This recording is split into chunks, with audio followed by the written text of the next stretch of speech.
औज़ुबिल्लाहिमिनश्शैतानिर्रजीम बिस्मिल्लाहिर्रहमानिर्रहीम रब्बि इश्रह ली सदरी व यस्सिर ली अमरी वहलुल उक़दतम मिन लिसानी यफ़क़हू क़ौली रब्बना ज़िदना इल्मा अल्लाहुम्मा फ़क़्हिना फ़िद्दीन अल्लाहुम्मा हासिबना हिसाबन यसीरा आमीन सुम्मा आमीन. Sisters, we are continuing with Juz 10 At-Tawbah, the chapter, and we'll begin from verse number 36. And background of the lesson is that we discussed the rabbis and the religious scholars of Christians, and about them we are told that they would be treated as Rabb, as Lord or the Creator by their followers. They not only would change the scripture, but they would, come with the solutions of the religious issues and problems according to the wishes and the desires of the people. And they would decide haram and halal for them. And they would connect the people with themselves rather than connecting them with the Lord and their Creator. So such were the things hinted towards them. And then we are told that they basically, instead of connecting the people with their Lord and the Creator, they, receive offerings from them, and they collect gold and silver, and that gold and silver, which is wrongfully collected by them in the name of Allah subhanahu wa ta'ala for the propagation of the deen of Allah subhanahu wa ta'ala, is used by themselves.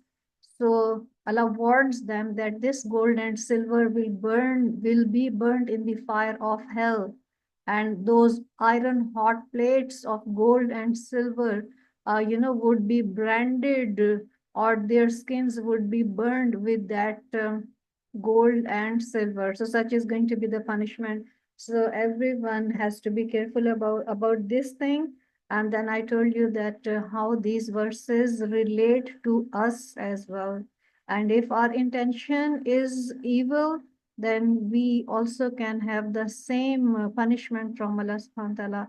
So we have to be really very careful and keep asking Allah subhanahu wa ta'ala's help, that once we are, in the field of teaching and learning the book of Allah subhanahu wa ta'ala, our intentions should remain pure, and we should simply do it for the sake of Allah subhanahu wa ta'ala, to win his pleasure, not to win the appreciation from the people.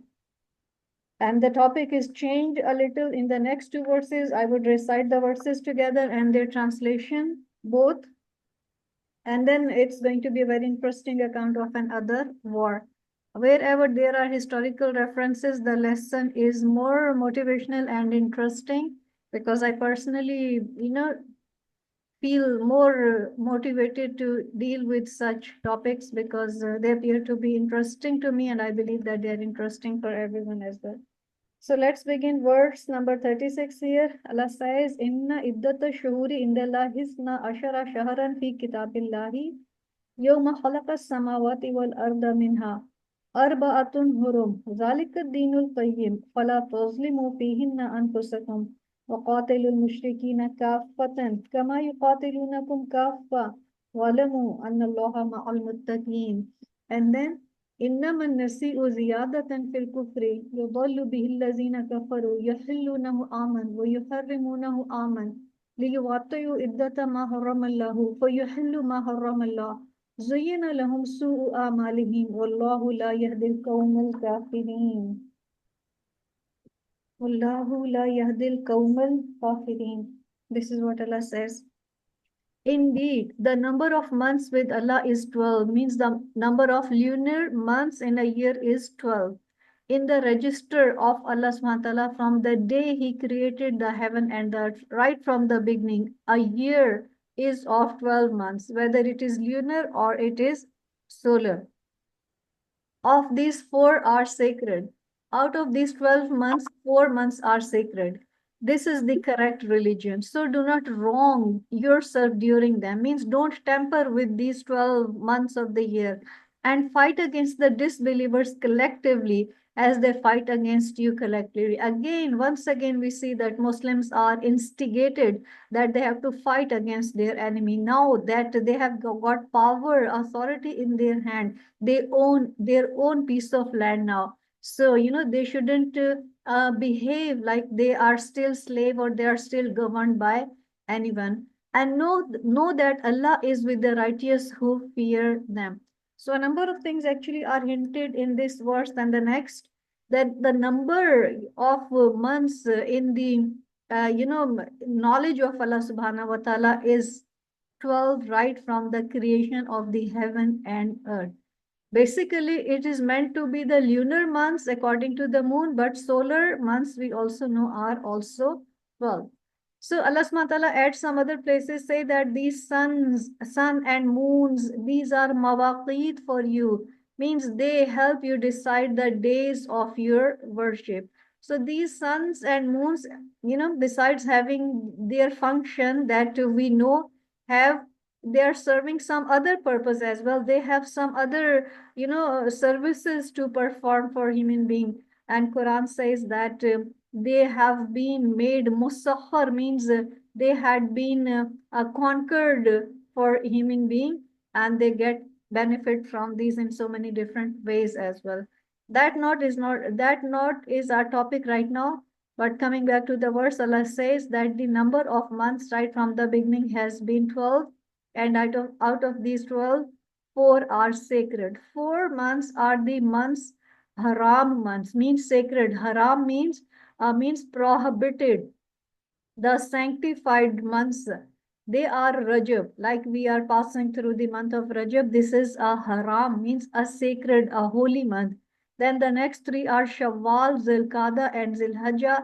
These 3 months basically are the months of Hajj. In old days, people would have to travel long distances on foot on their animals like camel and horses, and it would take them weeks after weeks to visit Mecca, and they go back and going back, and it would take them 2 or 3 months almost. So in order to make the journey towards Haram peaceful and secure, Allah subhanahu wa ta'ala had ordered that no war should be allowed in these 4 months. And even before Islam, these 4 months were considered sacred or holy, and the people of Arabia, they would mind that they wouldn't go for fighting. They shouldn't have wars in these 4 months. Some people were really very particular. But what the ayat, this verse hints at, is that some of these people, the lords and the rich people and the people who were really fond of, robbing and looting and warfare, they would make these haram months halal by themselves, lately we have seen that Allah says that these people, the Jews and the Christians, they make their scholars and their rabbis as their Rabb, and they give them the authority to decide haram and halal for them. This is how these people would be doing. They would make, for example, this is the month of Rajab. It is a haram month. War is prohibited in this month. Bloodshed, aggression, violence is prohibited. But what they would do, they would just name it some other way, and they would decide another month to be Rajab. This is what one way of, tampering with the 12 months of the year. And they would say, okay, this time Rajab is not Rajab, rather it is, for example, it is Safar. They would say, this year Rajab is Safar. And in the month of Safar, fighting is allowed, so they would make it halal for them. And mainly they would be doing it with the permission of their religious scholars. And in the sight of these people, religious scholars were more important, valuable, rather than the prophets and Allah subhanahu wa ta'ala himself. So this is what they would be doing. Allah subhanahu wa ta'ala says that this is not something correct. Do not wrong yourself during them. Do not wrong yourself means do not temper. The next verse is more explanatory about it. And then Allah says, and fight against the disbelievers collectively. Means not during these 4 months, but other than these 4 months, fight with your enemies, collectively, like a unit in a united way as they fight collectively against you. So we find that At-Tawbah is so full of this, motivation for fighting.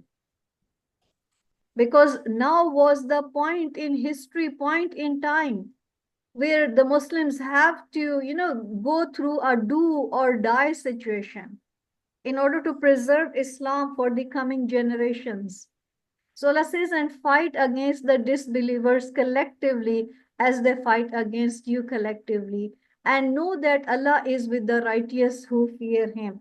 And righteous who fear Him means the people who fear, in tampering with these 12 months of the year. Indeed, the postponing of restriction within sacred month is an increase in disbelief by which those who have believed are led further astray. So Allah says that postponing of the months is something that shows that these people have gone astray. And how did they postpone? I have given you the example already. That the month of Rajab is a sacred month. War is not allowed, but they would exchange it with any other month, a halal month of the year, and they would, make fighting halal for them. Maybe the weather is suitable, or maybe, that there is more benefit, more attraction in fighting. They can loot, they can rob their enemy. It can be profitable for them going into the war with their enemies, whatever is the reason. But they would exchange a haram, a holy month, for a halal one, and they would make it permissible for them to fight in that month. So this is what Allah subhanahu wa ta'ala is hinting in the verse 37. Sometimes they would go on decreasing number of a month, and instead of making a year of 12 months, they would create a 13th month as well. And in that particular year, they would have 13 months instead of 12. And they would name this extra month as Kabisa. And this practice is known as Nasi. So that's why Allah subhanahu wa ta'ala says in the verse 37, Innaman nasi'u ziyadatun fil kufr. It is something, means that adds to the kufr of these disbelievers. So they would add, 1 month more. And one reason for this was to, schedule Hajj, the annual event of Hajj, because it didn't have a religious significance for them. It was like an event for them. It was like an, economic exhibition for them. They had to showcase their economic power to the visitors from all over Arabia. And they had to assess what was more in demand. And, they would be assessing, evaluating the situations, that what trade would be best for them and how they would establish economic ties and terms with the people visiting. The religious significance was at the lowest of this event of Hajj. So they wanted the Hajj to be scheduled in a very favorable season. And everyone knows that for most part of the year, the weather was really very hot. But they wanted to keep Hajj, in a favorable season, so that the arrival of the people from outside is really comfortable. Their stay in Mecca is made comfortable, and their negotiations and the deals, trading deals, are all held in a very, comfortable environment. Like so many Muslims, you would find them saying, oh, Hajj, it's really very hot. these days, and I would go for Hajj when it is in the winter season. Islamic months, they are by nature keep on rotating. And every 33 or 36 year, the circle is completed. And Ramadan and other events, after 36 years, they come almost on the same day, on the same date of the month. And as such, Ramadan and other events like Eid and Hajj, they keep on rotating because of the rotation of these months. And sometimes we see that Hajj is in extremely hot weather, and sometimes it comes in the months of December and January, which is really very pleasant in countries like Middle East, which are hot, blazing deserts. So they would artificially try to schedule Hajj in a season that was the most comfortable for the people. So this is how they would temper with the 12 months of the year. And it is something hinted towards in these two verses. And Allah says that this practice of these people actually shows that they have gone further astray in their disbelief. So many times but even the Muslims, you would find them complaining that why is it so that Ramadan is in extreme hot weather, and why is not Ramadan in the winter months only, when the days are also short and weather is favorable. Similarly for Hajj. But it is the plan of Allah subhanahu wa ta'ala. Allah has planned our, acts of worship, that we would perform them in different weather conditions, in many different seasons. And Allah subhanahu wa ta'ala has made our bodies, to comply with the changing weather conditions. They respond, they are able to respond to the changing weather conditions. And if there is some test or something difficult to bear with, that is also with the permission and izn of Allah subhanahu wa ta'ala. Allah wants to test us through that severe weather condition, extreme hot or very long hours of fasting, or extremely cold. This is, Allah subhanahu wa ta'ala wants that we should get used to pray to him, in all situations, so that our body is prepared to deal with the challenges in every situation. So there is always wisdom behind such things. But people go on, objecting on these things. So Allah says that make it lawful one year and unlawful another year. As I gave you the example of Rajab, to correspond the number made unlawful by Allah, and thus make lawful what Allah has made unlawful. Allah has made Rajab unlawful for fighting. They would make it lawful by exchanging the month of Rajab, for example, with another month. So, in that way, they just didn't believe that they were doing something wrong by tampering with the rule of Allah subhanahu wa ta'ala, with the command of Allah subhanahu wa ta'ala.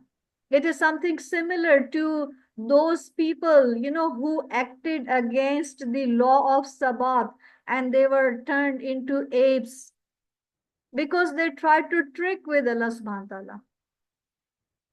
This is something equal to that. And these were their rabbis, and these were their religious scholars who would do such things for the people. Basically, it is about the mushrikeen of Mecca.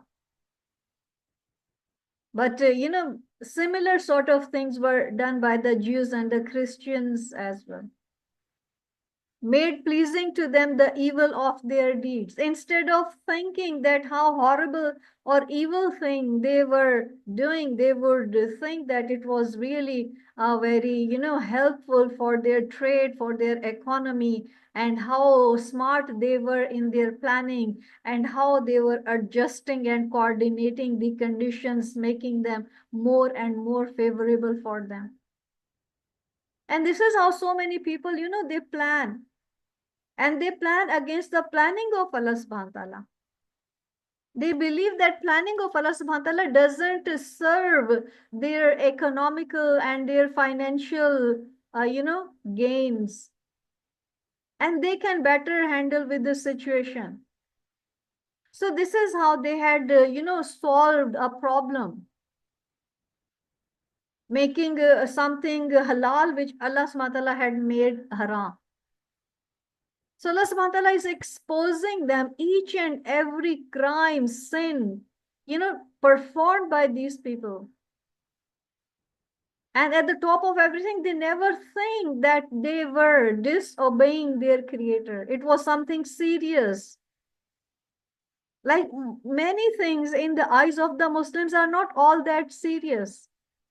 And they feel as if they are compelled towards doing it.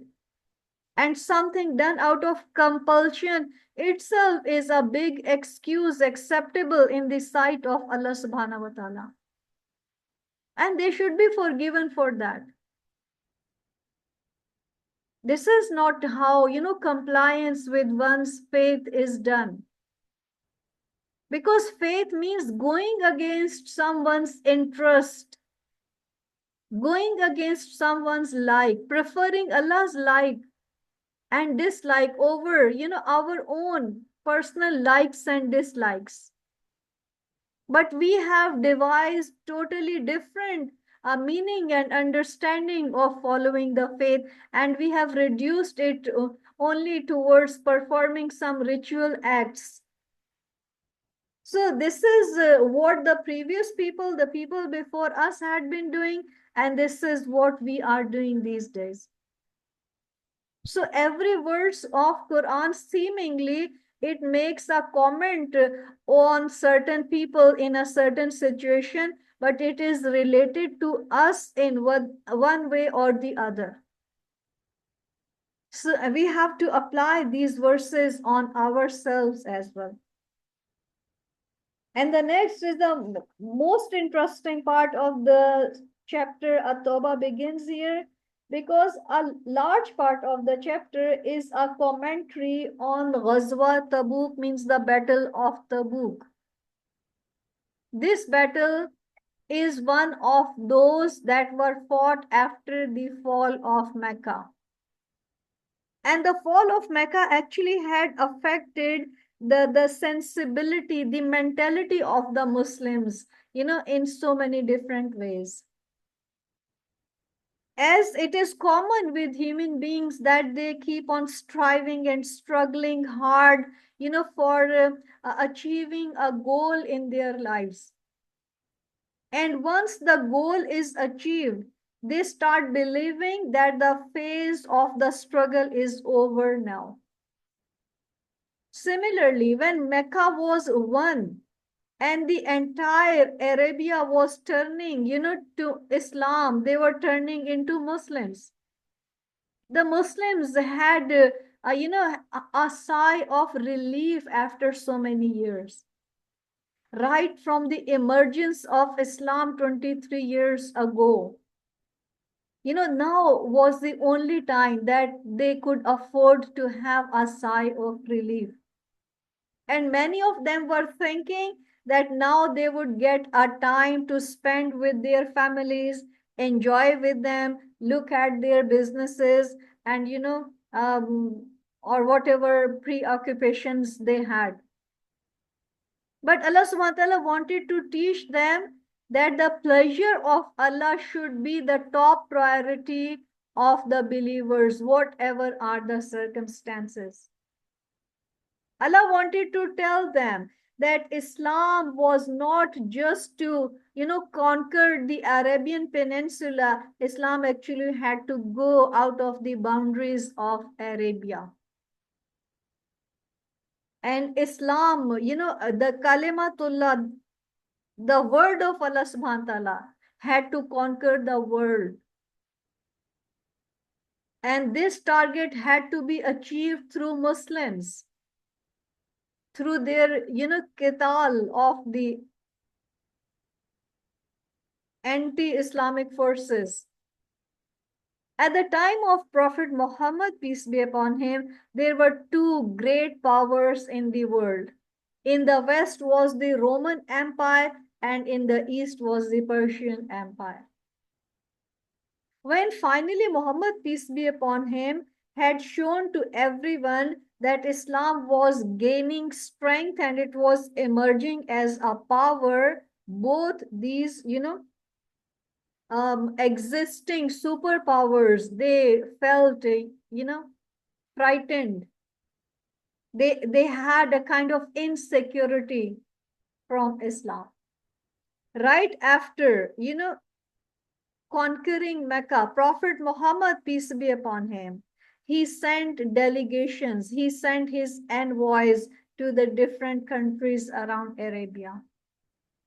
And he sent his ambassadors in Persia and in Rome as well. Heracles was the name of the Roman king. Hercules in English, he is translated as Hercules. And he had almost, agreed to the letter of Prophet Muhammad, peace be upon him. And it's also one of the most interesting stories, and maybe Allah subhanahu wa ta'ala allows us, we would discuss.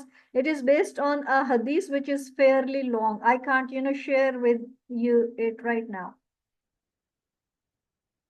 But because Hercules got frightened of the, Christian priests present in his court, and he was afraid of revolt from them and from the general public, that in spite of being convinced that Muhammad SAW was a prophet of Allah and Islam was a true religion, he couldn't embrace Islam. Rather than he had to, he had to concentrate his army on the border to fight against Muslims.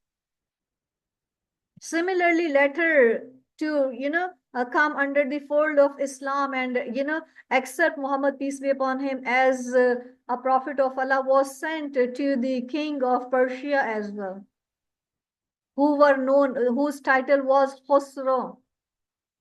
So when he received the letter, he killed the envoy, the ambassador, and he tore into pieces the letter itself, and he denied the prophethood of Muhammad, peace be upon him, and later on he died, a horrible death. And within few years, both Persia and Rome were conquered by Islam, and we have a chapter named as Ar-Rum in Quran. So at this point, when Mecca was fallen to the Muslims, Prophet Muhammad, peace be upon him, in order to train the people under the command of Allah subhanahu wa ta'ala, that Islam now had to spread out of the boundaries of Arabia, he told the people, the Muslims, old and new, everyone, that they should prepare for a war against the Romans. And the weather was extremely hot. Those involved in harvesting and cultivation were worried about their date palm trees, because it is in extreme hot weather that dates are reaped. They couldn't afford neglecting their date palm trees at that time. The second thing was that the weather was really very hot. And the economic condition of the Muslims was really very poor. So in this situation, it's a very brief background that I have built for these verses. In this situation, Prophet Muhammad, peace be upon him, openly, invited everyone to get ready for the war. In those days, the state of Islam didn't have a, prepared, ready-made standing army. Whenever there was, the fear of the enemy attacking, there was a call for the people to come forward and defend their land. So such a call and appeal was made to the Muslims. And as such, they had to invest for their fighting as themselves, because Arabs by nature were soldiers. They were skilled in warfare. No special training for warfare was required for them. They only had to bear expenditures, for example, a horse, that iron dress, or that shield, that sword, and other things, whatever was the form of warfare, and arms and ammunition at that time. So he invited everyone. And he made an appeal for the funding as well, because this time it was a huge Muslim army getting ready to fight against the Romans. And they needed their ration, they needed other things as well while they would be traveling, which is on the southwest of Saudi Arabia. Saudi Arabia this today. So such was the situation. I would start, and in between these verses, I would still hint towards the background even more, because I didn't share with you every single detail. Allah says, verse 39, 38, sorry. Ya ayyuhalladhina amanu, O you people who believe, ma lakum, what's wrong with you? What's the matter with you? Iza qila lakum unfiru fi sabilillahi, when you are invited that come forward for the cause of Allah subhanahu wa ta'ala. Fi sabilillahi istaqaltum ilal ardi, you just, are pasted to the land. It is as if you are pasted to the land. O you who have believed, what is the matter with you? That when you are told to go forth in the cause of Allah, means to fight, you adhere heavily to the earth. أَرَزَيْتُمْ بِالْحَيَاةِ الدُّنْيَا مِنَ الْآخِرَةِ, are you satisfied with the life of this world rather than the hereafter? And what was, the main attraction that was holding them back? Because it was the harvesting season of dates, the only staple food for them, the only cultivation that these people would be doing. And their, the sustenance was attached with it. But Allah made a demand to sacrifice it for the sake of Allah subhanahu wa ta'ala and stand up for a greater cause, relying, showing tawakkul in Allah subhanahu wa ta'ala. But what is the enjoyment? What is the enjoyment of worldly life compared to the hereafter, except very little? So Allah says that this worldly life, the attraction of the worldly life, which is holding you back from participating in the war for Allah subhanahu wa ta'ala, this enjoyment is very little as compared to the enjoyment of the hereafter. So Allah says that when they have preference to worldly comfort over the comfort of the hereafter, they were reprimanded. Because when Allah says that sacrifice it for me, your job, your business, Allah is not cruel, because through that sacrifice, Allah actually wants to reward the people in the world and in the hereafter. But because of our weak iman, weak faith, we don't have trust in the words of Allah subhanahu wa ta'ala. And we start thinking it's something as really very cruel, very hard upon us. They were reprimanded. Because the comfort of the hereafter cannot be achieved without the discomfort of this world. The comfort of the hereafter is hidden in the discomfort of this world. We shouldn't choose for the discomfort, but when it is demanded from Allah subhanahu wa ta'ala, we should show, a willingness to comply with the command, not resist it.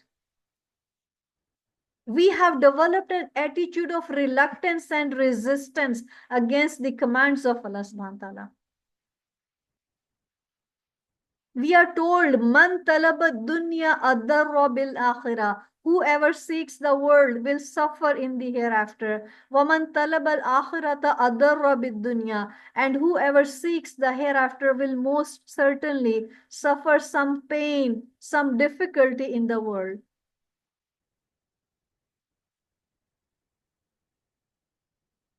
Islam doesn't care for that YOLO lifestyle. You only live once. No,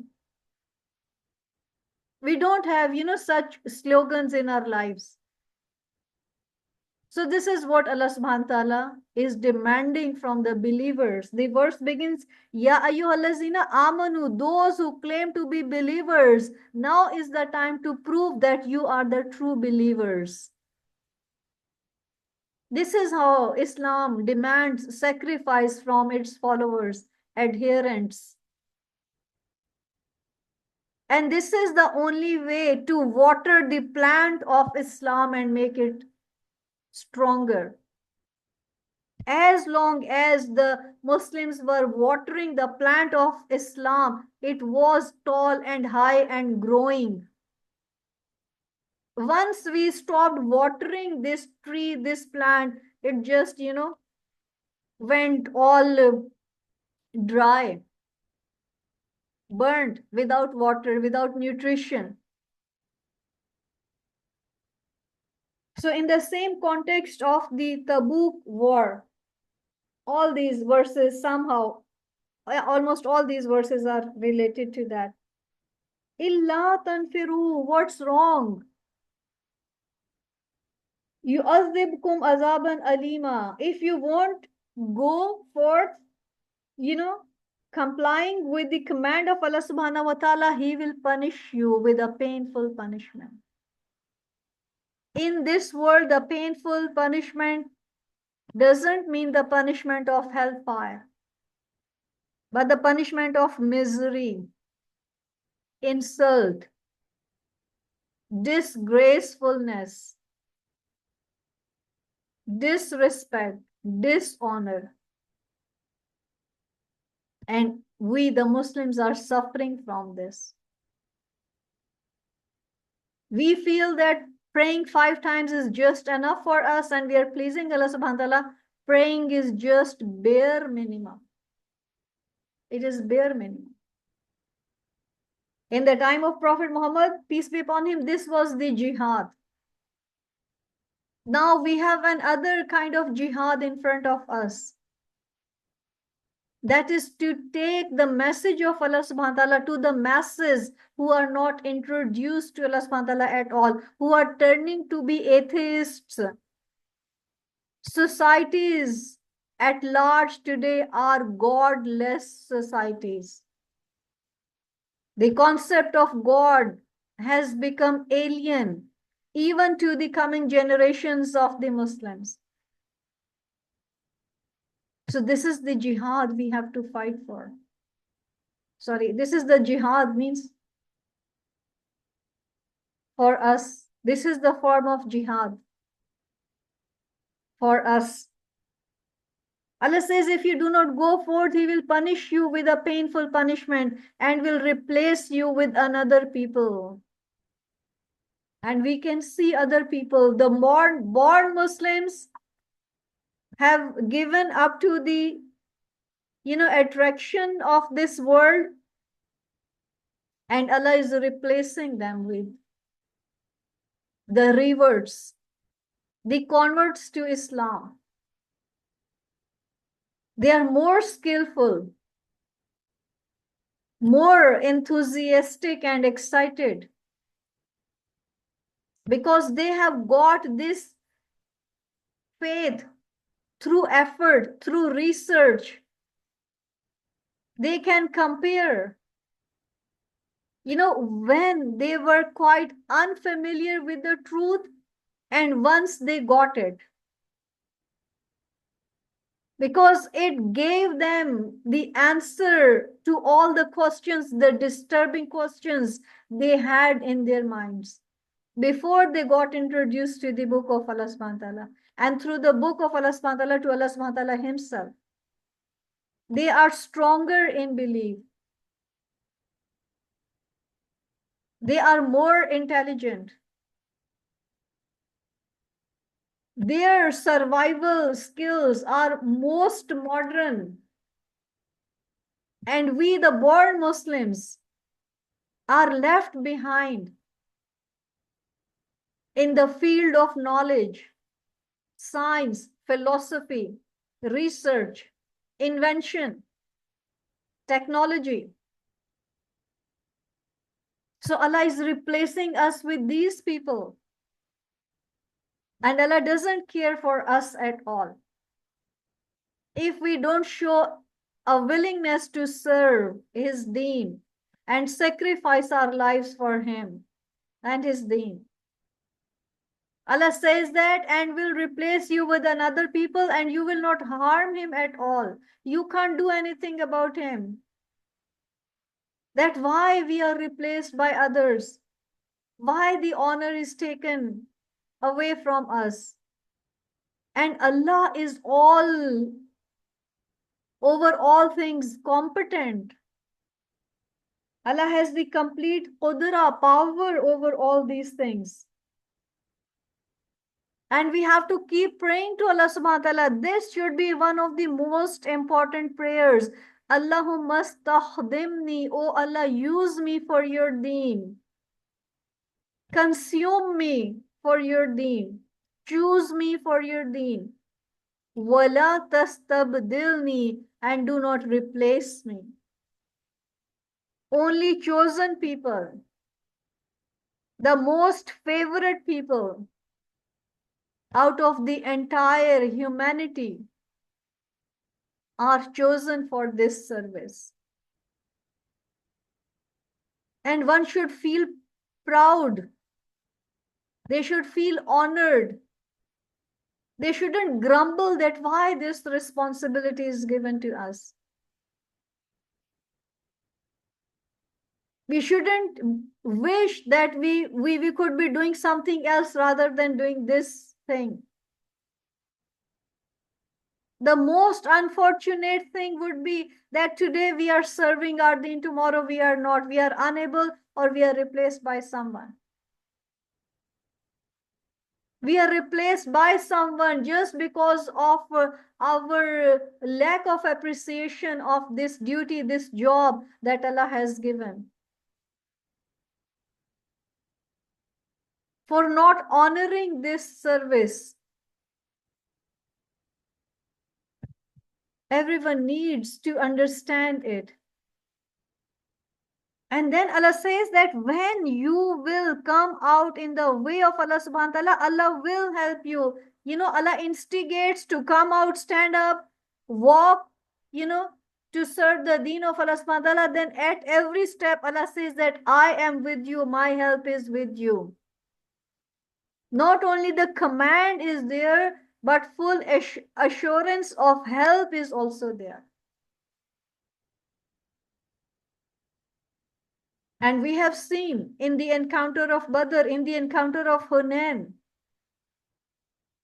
Quran bears witness that Allah helped Muslims with the armies of angels descending down, ranks after ranks, fighting side by side.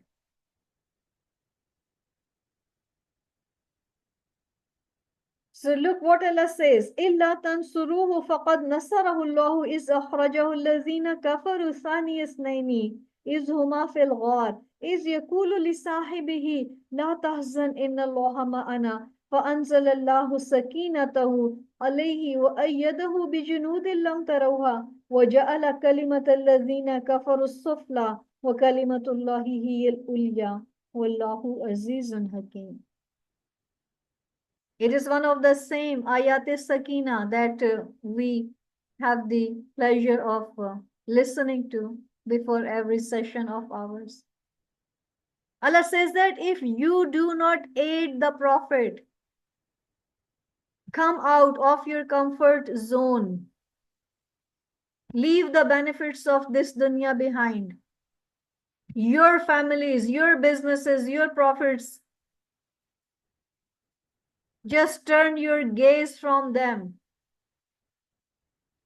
for some time and come and help your prophet. And don't think that without your help, prophet will fail. Allah says that we don't care about you that much. If you participate, the benefit is for you. If you do not aid the prophet, Allah has already aided him when those who disbelieved had driven him out of Mecca. So this is the journey of migration from Mecca to Medina. When Prophet Muhammad was forced to leave Mecca as one of the two, Saniyas name, two, Muhammad, peace be upon him himself, and Abu Bakr, his closest friend. And when they were in the cave, hiding there for 3 days, before they finally started their journey towards Medina, and he said to his companion, Muhammad said to his companion Abu Bakr, do not grieve. We are out in the way of Allah subhanahu wa ta'ala. We are undertaking this journey for the sake of Allah subhanahu wa ta'ala, for the pleasure of Allah subhanahu wa ta'ala. Indeed, Allah is with us. La tahzan inna Allaha ma'ana. In every single trial of life, tribulations, tests, dark phases of life, we have to remind ourselves, inna Allaha ma'ana. Inna Allaha ma'ana. Indeed, Allah is with us. Indeed, Allah is with us. This is the way to, get out of that fear, horror of the situation, to keep your calm in such a situation, to keep looking at that light on the other end of the tunnel, ray of hope. Allah is with us. And Allah sent down His tranquility upon him as a result of reassuring themselves that as we are in the way of Allah subhanahu wa ta'ala, He is with us. Nothing is going to happen to my family, my wife and children. Allah will take care of my business, of my harvest, of my job.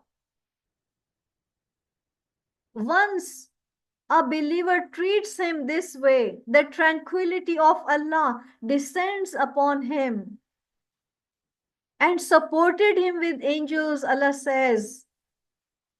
He supported Muhammad, peace be upon him, with angels during the journey to migration and at every, difficulty, problem, situation in his life. You didn't see angels that you didn't see and made the word of those who disbelieved the lowest. Allah made the claims of the disbelievers, the mushrikeen, the idol worshipper, lowest, their big claims, their words of pride, their words of denial, opposition. Allah made them go down, defeated. While the word of Allah, that is the highest, the words of Allah won. After all that horror, that, mind being disturbed, that state of worry, Allah kept them out of this. A mental state that keeps a person restless, Allah brought them out of it. Because this is the part of test. This feeling of horror, fear, insecurity, discomfort is a sign that we are tested by Allah subhanahu wa ta'ala. We need to treat ourselves by saying, Allah is with me. Alaysa Allahu bikafin abdihi. Is Allah not sufficient for His slave? Inna Allaha ma'ana. What Moses said, Musa alayhi salam, Kalla inna ma'iya rabbi sayahdeen. No way, my Lord is with me. He will guide me when, on the bank of the Red Sea, with ocean in front of him, with armies of Pharaoh chasing after. So these are the strokes that one has to give to them. But we, being weak in our faith, we forget all these things. And we have to visit the psychiatrists. And we need to have the sleeping pills. Or we damage our relationship with our own family because we are worried about their safety. We damage our relationship with them. We can't keep our calm. Allah tells the way how to keep your calm, how to invite the tranquility of Allah subhanahu wa ta'ala in such a situation. The problem solving is taught here. The mental health is in our own hands. Quran guides us, Quran tells us. And Allah is exalted in might and wise. Allah has this power. The time is over. I would give the last few minutes to you. But the explanation of the verse continues. We'll continue with the same verse, inshallah. Tomorrow, with the tawfiq of Allah subhanahu wa ta'ala, may Allah subhanahu wa ta'ala preserve all of us for this matter.